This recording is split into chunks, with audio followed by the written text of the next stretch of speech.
به نام خدا. عرض سلام خدمت همه دوستان عزیز. محمد رضا هستم از آکادمی پلاس. با شما دوستان عزیز هستم با یک آموزش دیگه از سلسله آموزش‌های کوتاه آکادمی پلاس. توی این قسمت می‌خوایم در مورد آموزش فایربیس با هم صحبت کنیم که اصلاً این فایربیس چی هست و چه استفاده‌هایی از اون میشه. بریم سراغ اسلایدها. فایربیس مجموعه‌ای از ابزارها و خدمات تحت وب که توسط گوگل ارائه میشه و این امکان را به توسعه دهندگان اپلیکیشن و اندروید میده که برنامه‌های خودشون رو سریعتر و آسان‌تر و با مقیاس پذیری بالاتر بسازن و مدیریت کنن که این پلتفرم روی زیرساخت ابری گوگل ایجاد شده و معماری که داره معماری ماژولار هست که به توسعه دهندگان این امکان رو میده که به صورت جداگونه هر یک از خدماتی که این فایربیس این سیستم فایربیس داره استفاده کنند و دسترسی داشته باشن بدون اینکه به خدمات دیگه حالا نیاز داشته باشن. ابتدا بذار یه تاریخچه از اون براتون بگم دوستان که فایربیس اول به این نام نبوده. سال 2011 یک استارتاپ کوچیکی به نام انولف بوده که این کارش چی بوده؟ کارش این بوده که API هایی را حالا به توسعه دهندگانی که میخوان کارکرد چت رو توی وبسایتاشون قرار بدن فراهم کنه. ولی به تدریج توسعه دهندگان اومدن از این API استفاده کردن و مثل یک همگام سازی داده های ریل تایمی بین داده ها توی اپلیکیشن ها استفاده کردن، مثل بازی ها که دیتا رد و بدل میشه و همین باعث شد که حالا اون بنیانگذاران انولف بیان و سیستم چت رو از این معماری ریل تایم خودشون جدا کنن و توی سال 2012 فایربیس به صورت یک شرکت مجزا ایجاد شد و سرویس بک‌اند از سرویس را با کارکرد ریل تایم عرضه کرد و سال 2014 فایربیس از توی شرکت کمپانی گوگل خریداری شد و به یه سرویس چند کارکردی برای پلتفرم های موبایل و وب ایجاد شد. ساختار و معماری فایربیس به صورتی که بیشتر برای بک‌اند اپلیکیشن ها و وب ها هست و برای اونا استفاده میشه که ویژگی‌های مثل ذخیره داده، احراز هویت کاربر، هاستینگ استاتیک و موارد دیگری را داره و برای کاربران فراهم کرده. با استفاده از فایربیس میتونیم که به سادگی اپلیکیشن های موبایل و وب خودمون رو بسازیم و امکاناتی به اونا اضافه کنیم که میتونیم با مقیاس پذیری یک کاربر تا میلیون ها کاربر را توی فایربیس پوشش بدیم. ماژول های اصلی که توی فایربیس هستن به این صورت هستن: پایگاه داده هست که برای ذخیره سازی و مدیریت داده های برنامه هست که به عنوان یک دیتابیسی رایگان که ما میتونیم از این سرویس استفاده کنیم. البته اینم بگم که این ویژگی و ماژول برای ما ایرانی ها تحریم هست و ما نمیتونیم از این استفاده کنیم. ماژول بعدی احراز هویت هست که ورود و خروج و احراز هویت کاربران رو حالا بررسی میکنه. بعد از اون ذخیره سازی هست که ما میتونیم به عنوان یک هاست ابری ازش استفاده کنیم. که این هم برای ما ایرانی ها تحریم هست. فانکشنش که اجرای کدهای سمت سرور بدون نیاز به مدیریت سرور. مدیریت سرور همون سروری مثل هاست هست که ما اون فانکشن ها و اون دیتا ها و کدها رو روی اون میایم و اجرا میکنیم. کلاود مسیجینگ هست که ارسال پیام هایی به کاربران هست که ما از این استفاده میکنیم و بیشتر از این استفاده میکنیم. ریموت کانفیگ هست که یه سری پیکربندی تنظیمات برنامه از راه دور هست که این هم کم و بیش ازش استفاده میکنیم. و مورد بعدی آنالیز هست که برای تجزیه و تحلیل داده ها از اون استفاده میکنیم که از ابزار آنالیتیکس استفاده میکنیم برای این موضوع. خب خدماتی که فایربیس ارائه میده توی 3 فاز هست. اینکه اون خدماتی که برای اپ‌هایی که میخوان بسازن، خدمات ساخت، خدمات بهبود و خدمات رشد اپلیکیشن ها که برای مثال اون خدمات ساخت بهتر اپ، اتنتیکیشن کردن، همون ارزم به حضور شما اعتبار سنجی کاربران هست، هاستینگ که خود فایربیس داره، کلاود فانکشنینگ هست، ML کیت و سرویس های دیگه که کلاود فایرسترام و ریل تایم دیتابیس و کلاود استرانج و سرویس های برای بهبود اپلیکیشن که برای حالا خطایابی هست، کرش لاستیک، مانیتورینگ هست و تست ها که اینها رو در ویدیوهای جداگانه باید در موردشون توضیح بدیم و بهتون بگیم. و رشد اپلیکیشن که همون آنالیتیکس هست که ما بیشتر از این موضوع استفاده میکنیم و کلاود مسیجینگ برای ارسال پوش نوتیفیکیشن ها، این اپ مسیجینگ و حالا داینامیک لینک ها. بیشتر از اینا ما استفاده میکنیم.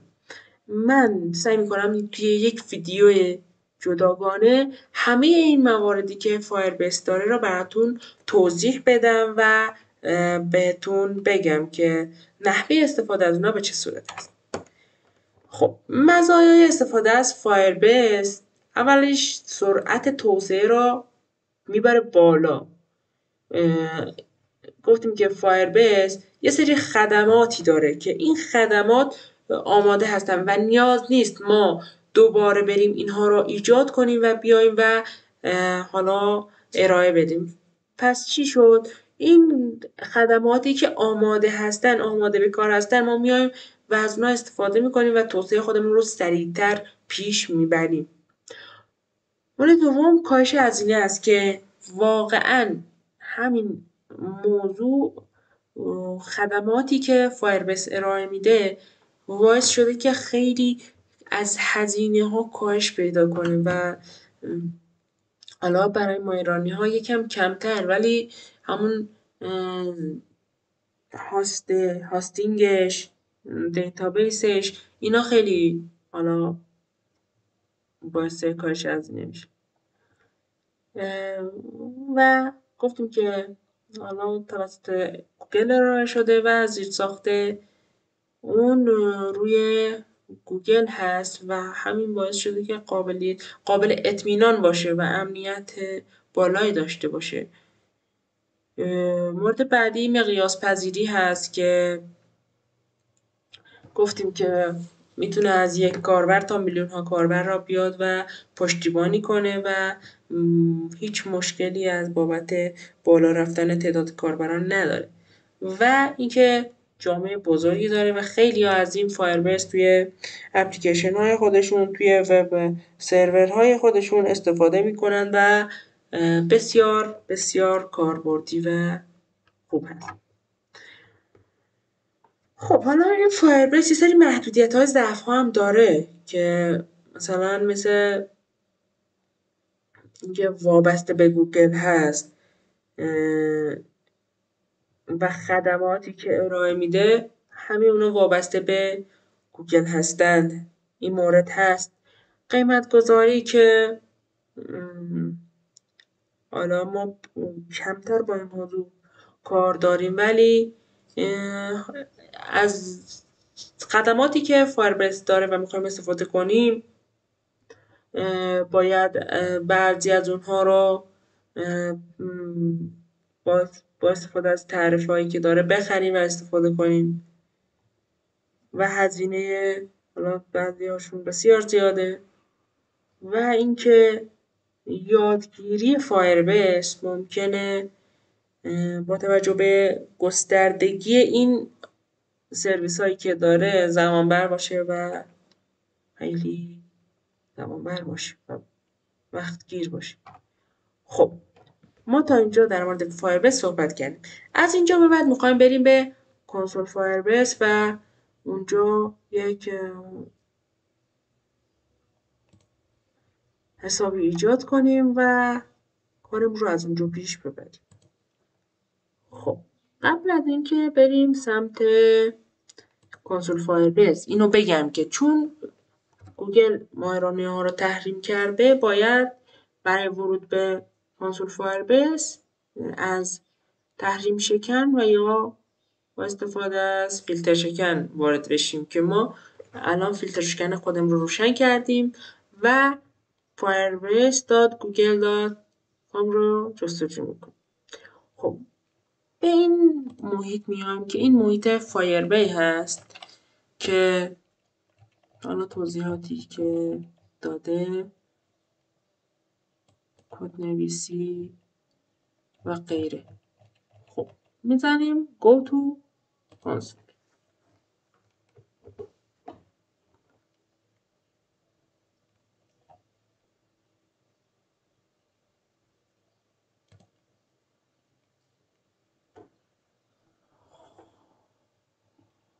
خب ما برای اینکه بخوایم وارد فایربیس کنسول بشیم باید با استفاده از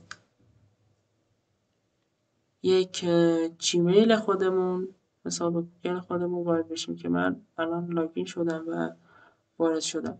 خب اینجا پروژه های قبلیمون رو میبینیم که مثلا من این پروژه های قبلیم هست که ایجاد کردم. میایم و پروژه جدیدی را از این قسمت ایجاد میکنیم.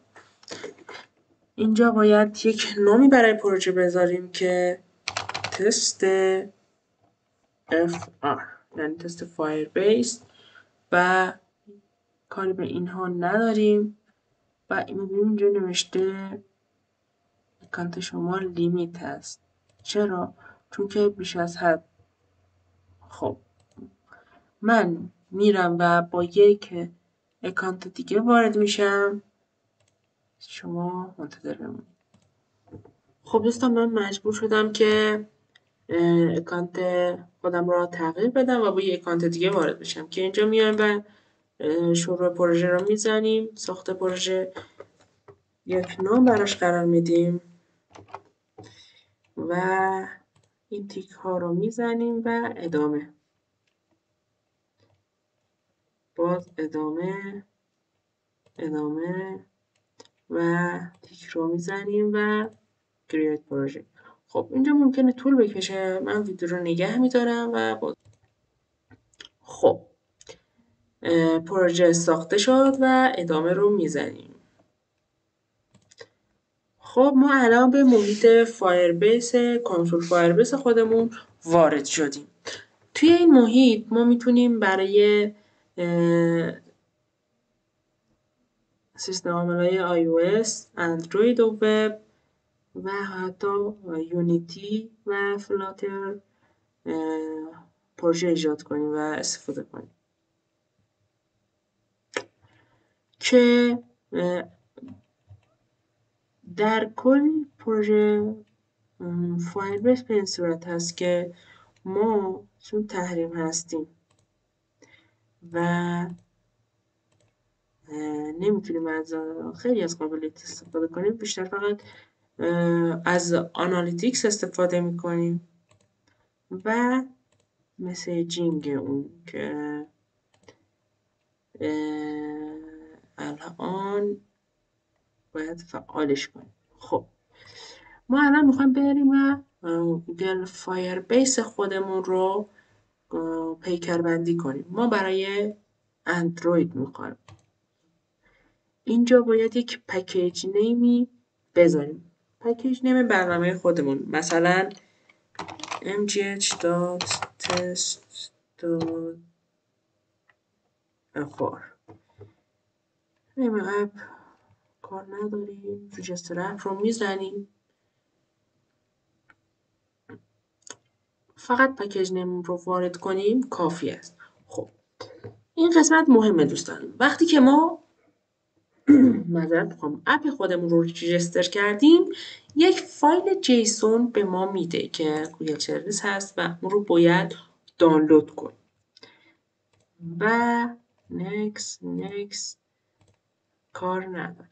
خب اینجا این اپ خودمون یعنی پروژه خودمون ایجاد شده که توی تنظیمات میریم، پروژه، آیدی پروژه و غیره. یه قسمتی داریم کلاود مسیجینگ که برای سرور و همون پیام دادن و اینها هست. مسیجینگ که الان ما پروژه خودمون ایجاد شد و همه چی آماده است تا ما بریم و فایربیس رو توی محیط بیسیک فور اندروید اجرا کنیم. خب بعد از اینکه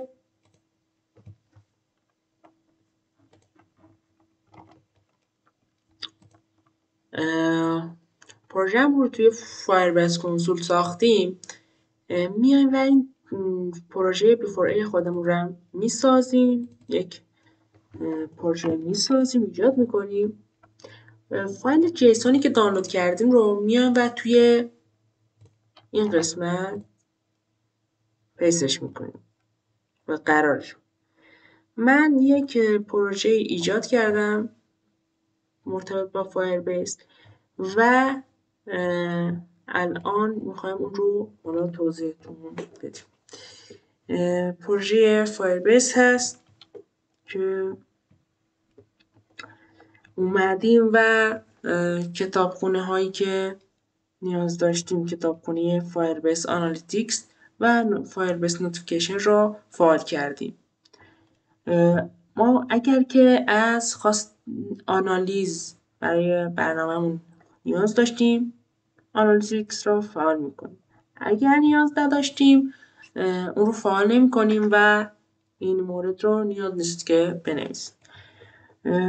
با توجه به اینکه اندروید های بالا برای اینکه حالا نوتیفیکیشن بفرستن اینا یکی که یکم سختگیرتر شدن، باید از اونا دسترسی بگیریم که از موبایل دسترسی بگیریم که ما با استفاده از این کد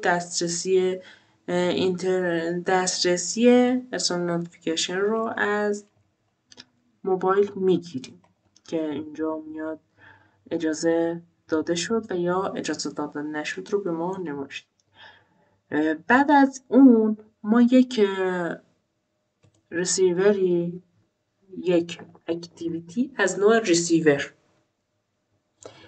این کد این فایربیس مسیجینگ رو من براتون قرار میدم دوستان، نیاز نیست شما اصلا رو بنویسید، این آماده است که توی این فایربیس مسیجینگ میایم یک متغیر از نوع فایربیس مسیجینگ ایجاد میکنیم و حالا توی این قسمت اومده ریسیور هایی که داره و مسیج ها هست و نوتیفیکیشنی که توی این قسمت اجرا میشه. این کد آماده هست و نیازی به نوشتن نیست و شما فقط اون رو به پروژه خودتون اضافه کن. بعد از اون ما توی اکتیویتی مین خودمون میایم و یک کال ساب میزنیم و میگیم توی ماژول فایربس مسیجینگ این متد سابسکرایب تو تاپیک بیاد برامون توی جنرال ها، اونایی که جنرال هستن رو بیاد و نمایش بده که این تاپیکمون هر کدوم جنرال بود میاد و اون نوتیفیکیشن رو نمایش میده که اینها رو دوستان برید جلوتر یاد میگیرید. اینا نیازی نیست الان یاد بگیرید، شما فقط با این ساختاری که توی حالا پروژه هست بیشتر حالا دست و پنجه نرم کنید خوبه. خب ما برای این کد کتابخونه پون رو نیاز داشتیم، جاوا آبجکت و ران پرمیشن که حالا شما تیکشون میزنید. و یه چیز مهمی که هست توی مانیفست باید بیایم و این کدها رو قرار بدیم که اینها برای استفاده از فایربیس هست و این دو پرمیشن هم برای استفاده از نوتیفیکیشن هست. و نکته مهمتر باید بیایم و پکیج نیم که حالا توی کنسول فایربیس ساختیم رو اینجا قرار بدیم. حتما باید پکیج نیم ها یکی باشه. خب ما پروژه رو ایجاد کردیم و یک رانی از پروژه گرفتیم و پروژه به حالا سادگی ایجاد. خب این یه قسمت کار. ما الان میخوایم نوتیفیکیشن بفرستیم به اپ خودمون. چیکار میکنیم؟ میایم باز توی کنسول فایربیس و به دنبال مسیجینگ میگردیم که از این قسمت شما وارد مسیجینگ میشید. خب مسیجینگ که ما میخوایم از چه نوع باشه؟ این اپ باشه یا نوتیفیکیشن؟ که ما با نوتیفیکیشن کار داریم. هر دو نوع رو میتونیم بسازیم ولی ما با اون میخوایم کار کنیم. یک تایتل و عنوانی باید برای نوتیفیکیشن خودمون بذاریم. عنوان متن تست. اینجا میتونیم یک عکس برای حالا نوتیفیکیشن بذاریم یا نذاریم و این هم حالا یک نام دلخواهی میتونید بذارید که توی کنسول فایربیس از اون استفاده کنید. وقتی که این موارد رو پر کردیم نکست رو میزنیم. شما میگه تارگتتون میخواد چی باشه؟ میگیم اپی که با این پکیج نیم هست میخوایم به اون پیام بدیم. این تاپیک چیه؟ تاپیک همونجا بود که گفتیم مثلا تاپیک هایی که جنرال هستن این پیام فقط برای اونها بره. ما اینجا میگیم کل کاربران.